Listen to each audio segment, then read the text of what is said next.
आरतीताई, मगाशी तुम्ही म्हणालात की वर्तमानपत्र मी काढायला पाहिजे. माझी इच्छा खूप होती. आपल्याला माहितीच आहे, मी यांच्याकडेच गेलो होतो की मला मराठा टायटल द्या, पण ते त्याच्यानंतर ते सगळं राहून गेलं. पण बरं झालं मी नाही काढलं.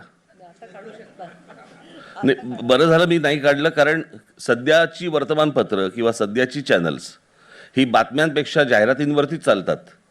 त्याच्यामुळे जाहिराती मिळवण्यासाठीचे जे धंदे करायला लागतात ते मला करायला मिळू नयेत किंवा करू नये मी, अशी माझी प्रामाणिक इच्छा आहे.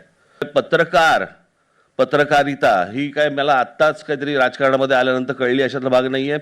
पत्रकार माझ्या घरातच होते, व्यंगचित्रकार माझ्या घरातच होते. त्याच्यामुळे मी तेव्हापासून बघत आलो आणि त्या सगळ्या काळामध्ये जे कानी पडायचं, पत्रकारिता म्हणून जे कानी पडायचं ते नाव होतं आचार्य अत्रे. कारण आचार्य अत्रे ही काही एक व्यक्ती नव्हती ती. खरं तर म्हणजे आपण रावणाकडे आपण वेगळ्या अर्थाने बघतो, कळलं का? म्हणजे ते आता रामायणामुळे आपण तो राम हिरो आणि रावण विलन असं काहीतरी ठरवून टाकलेलं आहे. ते खरं तर रावण विद्वान होता आणि ती विद्वत्तेची वेगवेगळी रूपं होती, ती 10 तोंड म्हणजे. आणि खऱ्या अर्थाने तसं बघायला गेलं तर आचार्य अत्रे हे खऱ्या अर्थाने तसे रावणच होते. तुम्ही रावण परत चुकीचं घेऊ नका परत, पण ते विद्वत्तेची ती सगळी तोंड होती, 10 तोंड होती, की असं काही नव्हतं की ज्यांना त्यांना माहिती नाही. अशी कुठची गोष्ट नव्हती. नुसते बाबा काय नुसतंच ते वक्ते होते तर होते, लेखक होते तर होते, संपादक होते तर होते, विनोदवीर होते तर होते, कवी होते तर होते, चित्रपटकार होते तर होते. अनेक अशी अंग होती त्यांची की त्याच्यातनं. आणि मला खंत याच गोष्टीचे, मी आचार्य अत्रेंना पाहू शकलो नाही.